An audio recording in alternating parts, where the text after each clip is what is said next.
Malakas na malakas. Ay, tungkol. Bakit na ikaw? Para, Gusto mo tatayo, kahawa ka dito.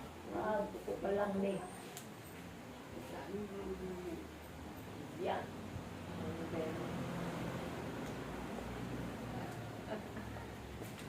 Talagang pagka ng meron. Hallelujah po.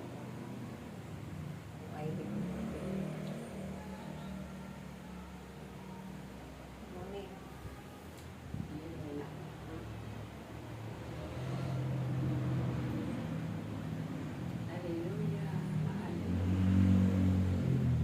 Ang aking pangungumusta ay aking sasambutin. Hallelujah. Dahil sa mga oras na to, ako'y nabibigayan ng Diyos. Hallelujah. Habang kayo ay aking pinagmamasdan, Hallelujah. wala nang pagmulat ang inyong mga mata. Hallelujah. Ang bukang bibig ng inyong mga labi Hallelujah. ay ang Diyos. Ang kanyang pangalan na makapangyarihan sa iyo. Hallelujah. Siya ang nasa puso't kalooban ninyo. Hallelujah. Wala na kayong ibang inaasahan. Hinihingan Hallelujah. ang mga tulong, awa at abang. Hallelujah. Kundi siya lamang. Hallelujah. Marapat lamang ating Panginoon. Hallelujah. Higit sa panahon ito, na kayo ay magkaisa at manalangin ng buong katapatan, buong sincero, na nagmumula sa kaibuturan ng inyong mga puso at kalooban. Dahil ito ang panahon na rapat magkaisa lagi at magtulungan sa paglingi ng awa at tabang para sa kapayapaan ng mundo. Marami pang darating na magaganap aking mga anak. Subalit kung kayo ay punong-puno ng pananalangin sa isa't isa at laging nagkakaisa sa paghingi sa Diyos na makapangyarihan sa lahat. Hindi ninyo mararamdaman ang takot. Hindi kayo malulungkot, mag-aalala at mangangamba dahil kasama ninyo ang Diyos. Kaya't pakatibayin ninyo ang inyong pagtitiwala at pananampalataya.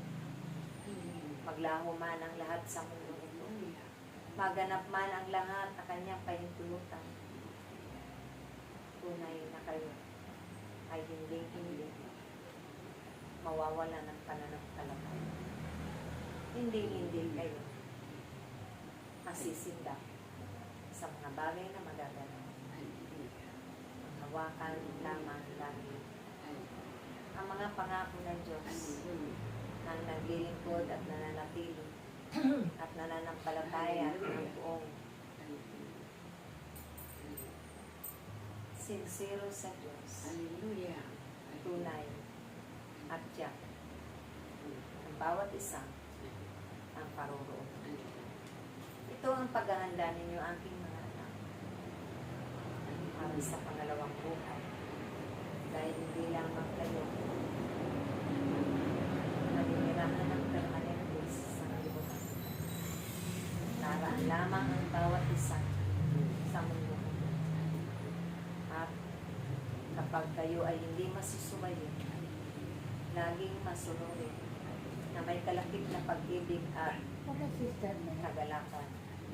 Tunay na kayo man ay makakarating sa buhay na walang hanggan. Hanggang sa kayo ay makaakyat at makaparoon sa inihanda na silid ng ating butong na naroon ang mga santos at mga angeles na nag-aawitan, nagpupuri ng walang kapaksin. Wala na kayong aalalahanan pa, kundi ang makiisa kayo lagi sa pagpupuri na punong-puno ng kagalakan, punong-puno ng pag-iibigan. Maraming salamat sa pagdalita ninyo ng aking banal na santos at itinatakda muli ng Diyos na kayo ay manalangin lagi sa araw-araw. At ganoon din ang kanyang itinalaga na mga pananalangin makalangit. Ito'y lagi ninyong ganapin. Huwag ninyong ihihinto ang inyong mga upang maitaboy ang mga paparating na sana, upang maitaboy ninyo ang mga masasamang elemento na naroon sa paligid. Naroon yan sa buhay ninyo, na ito ang magiging dahilan na kayo ay panghihinaan ng inyong pananampalataya at pananalig sa Diyos. Naway, sa muli nating pagtitipan, ang mga ngiti ninyong iyan ay lagi kong mapagmasdan. Amen. Dahil napakahalaga na sa kapwa-tao ninyo, ito'y makalulusaw ang kanilang mga galit at puot sa kalooban. Dahil ang bawat ipinakikita ninyong mga ngiti ay kalakip na kapangyarihan. Maraming salamat, aking mga minamahal na mga. Iniibig ko kayo ng Tuhan. Praise siya. Tapos papasalamat siya. Tapos dito naman, papasalamat.